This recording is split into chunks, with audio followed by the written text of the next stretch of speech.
No one ranks the most popular television programs on the planet, but if they did, one of them would have to be Top Gear. The British automotive show is seen by 350 million viewers in 170 countries every week, and that includes a small cult-like following in the U.S. on the cable channel BBC America. The program is ostensibly about cars, but it's really about the adventures of three clever middle-aged blokes who travel the world conducting all sorts of elaborate competitions, races, and challenges that push the boundaries of television and automotive acceptability. It's part reality show, part buddy movie, part Monty Python. With spin-offs and merchandising, Top Gear is $1.5 billion property and a global gold mine for the BBC, the same people who brought you I, Claudius. But you're not likely to confuse the two after you've seen this story. There's nothing on television quite like Top Gear. What began as a boring automotive program in the 1970s has morphed into this. That's the most amazing road I've ever seen. In this recent episode, the host took three of the world's highest performing cars on an expedition to find the best driving road in Europe, which they finally discovered in Romania. Viewers tune in to watch extravagantly filmed segments, usually involving some kind of motorized vehicle. It could be driving the smallest car ever made through the BBC's offices, or testing the toughness of long-haul trucks by smashing one through a brick wall. There's a news section, car reviews, and a talk show segment with international celebrities who must agree to turn some laps in an underpowered Kia to demonstrate their driving prowess. This summer, Tom Cruise nearly killed himself while clocking the season's fastest lap.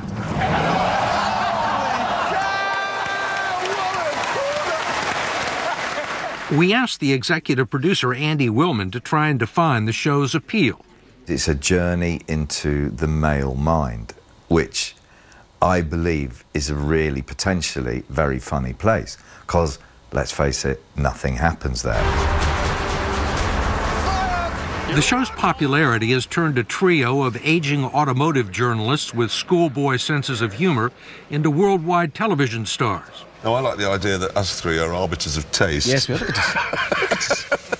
First among equals is Jeremy Clarkson, a big, bombastic, chain-smoking newspaper columnist who is one of the best-known commentators in the UK. His subversive personality sets the tone and drives the action. I mean, you said some pretty outrageous things. All BMWs are driven by people who are psychologically unfit to drive anything more powerful than an electric razor. Yeah, that certainly was the case. I would change that to Audis now, but it was the case with BMW. You need to look at why did that person buy a BMW? There's something about the image of the car that appeals to them. They are what my son calls winners. They like to win. I don't want to go to squash, I want to win. And there's no sense of, well, it was a good game. I want to win, and I'm going to be cross if I lost. There's always that BMW thing. What makes a good car for you? Soul. Soul, definitely soul. Something that you just think, wow, there's something about this thing. It's talking to me. It's unbelievable. Clarkson's regular foil is James May, a connoisseur of cars and superior engineering. What's the fastest you've ever driven in a car? 259.2 miles per hour. What kind of a car? Bugatti Veyron Supersports. That was only last week. Despite this achievement, his colleagues call him Captain Slow for his pedantic, professorial bearing and absent-minded behavior. A running joke has them running into the back of whatever car he's driving.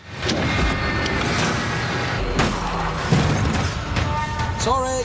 Richard Hammond is the shortest and the youngest of the lot. He's called the Hamster. He's the only one who bothers to whiten his teeth, dress stylishly, or feign sincerity when trying to explain the show. Effectively, it's three middle-aged-ish men exploring their passion for cars and how cars matter to other people. This all-male lineup strikes some as subliminally sexist, yet somehow Top Gear manages to attract a huge family audience that is 40% female. Women can look at us and go, and they can look at their partner who's got the Fritos and the drinks and a massive stomach, and they can go, you're not so bad. Broadly speaking, the show uses cars and the people who drive them to comment on contemporary society. Take those slow-moving, road-hogging campers, which the British call caravans. Over the years, they've turned the destruction of them into an art form. I know in America it's a big deal, camping, but here, really, camping is just the end of the world, because it always rains, and I can't see why that's a holiday. Come on, everybody, we're going to go away and defecate in a bucket and live in a field in a small box, and getting everybody's way on the way there. I mean, look at... Many of their segments are vaguely disguised as pieces of consumer journalism. You put the news on, you always see news about Third World Wars, and there's an army inside a Toyota pickup with Kalashnikovs. And it always, you just sort of watch and go, it's always a bloody Toyota pickup, isn't it, you know? And then you think, they must be like the cockroaches in a nuclear explosion. They cannot stop. So then you go, hang on, there's a film in that. Several films, actually, where they set out to destroy it, only to drive it away after minimal repairs. After the Toyota survived this building demolition, they retired it to a place of honor in the studio. God. They all agree that one secret to the show's success is their often toxic relationship, Sorry, I was perfectly straight with you about this. You're now going to get macheted to death. which was on full display during a road trip in Bolivia. James is killing Jeremy. The chemistry that exists between Richard, James and I has rather taken over. Now, you can't really engineer chemistry. That just happens. We really genuinely loathe each other. Come on, Richard and James, everybody! Top Gear is taped inside a hangar at an old RAF airfield outside London. Their offices are a maze of dilapidated trailers that abut a specially built test track. This is the realm of the Stig, the show's fourth on-air personality, an anonymous professional race car driver who doesn't speak. The Stig was a happy accident. We couldn't find a racing driver capable of an intelligent comment. That's a problem that you find around the world. And then, I think Jeremy said, why does this driver need to talk at all? We tried to get him to utter a few syllables when he took us on a test drive in the new Camaro. It's a nice day for a drive. It didn't work. Driving 130 miles an hour and screeching around the hairpin turns, we didn't even hear a grunt. This is fun. What's his appeal? Well, kids like him because he's kind of... They love a helmeted thing, you know, and all that kind of superhero. He is also the perfect marketing tool, and his image helps sell the brand across the globe, subsidizing one of the biggest budgets on the BBC. France! We can see France! Some of their elaborate stunts belong in the Guinness Book of World Records. They successfully crossed the English Channel in a Nissan pickup truck they converted into an amphibious car. They raced across the spine of Africa in junk heaps they bought on the local economy in Botswana. Yes! But one adventure stands above the rest. The absolute best thing we've done, North Pole, probably. No one else is going to do it, that's why. Let's go to the pole, go. In a race to the top of the world, Hammond ran alongside a dog sled, while Clarkson, May, and the camera crew made the trip in a specially equipped 2-ton truck.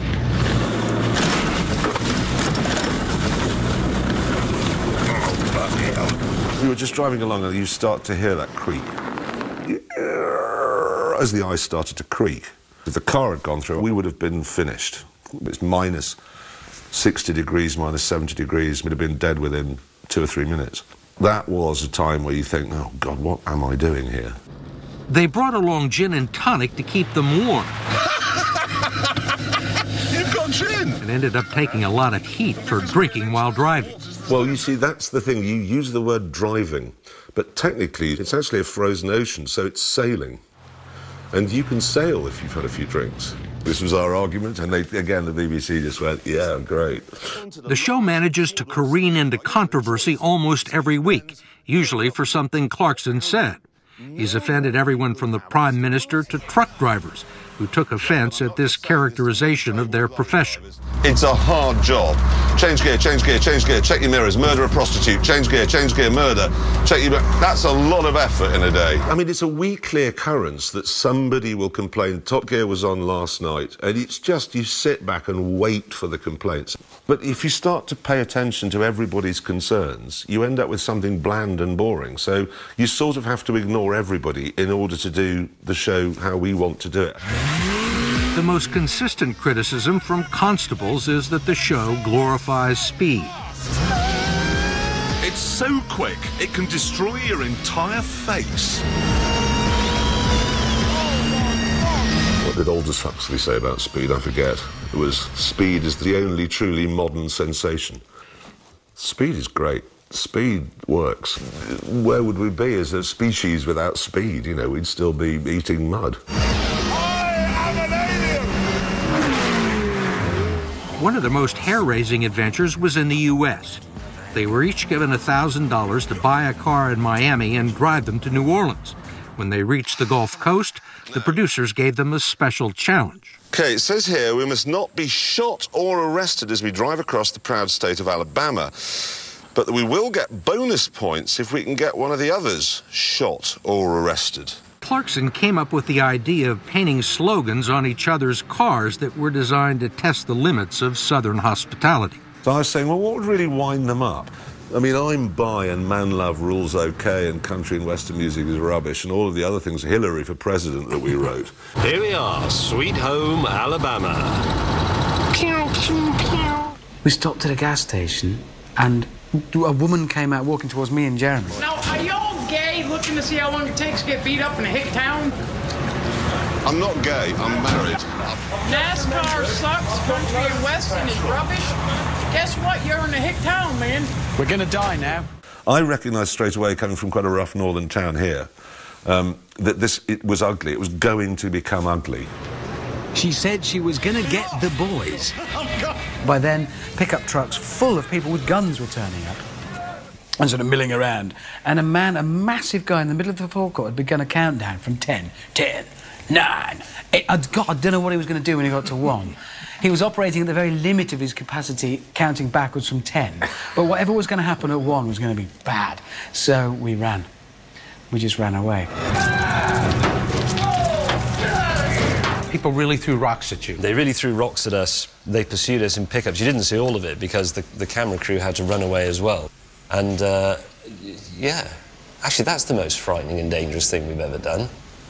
I did fear for my life slightly.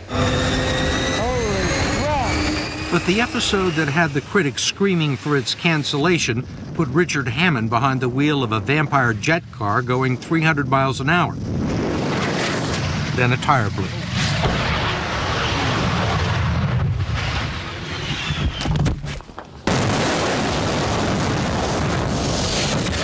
It was touch and go. It was a bit touch and go. There was in a big coma.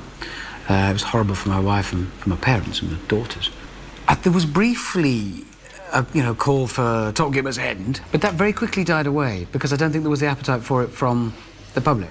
Hammond eventually recovered and returned to the show 4 months later to talk about the accident. I think it was very important that we said to the world, if it can go that wrong, even in our silly, glossy television world, then it can go wrong in the real world. But despite the obvious risks to life and limb, they've all elected to carry on. We've had this arrangement so that you'd have to announce it on the following week. You know, this week, unfortunately, James May was killed making that item. And then you'd have to pause momentarily, but the next word, and we've all agreed on this, should be anyway. So you go, James May was killed there making that item. Anyway, the new Ford, and just move it along. So it's basically, he came, he made some noise, and now he's been killed, a bit like a housefly or a rock drummer. They just come, they make noise, and they die. And we'll do the same thing, and then we'll find somebody else who's either slow and pedantic, short and irritating, or big and bombastic to come and fill our shoes.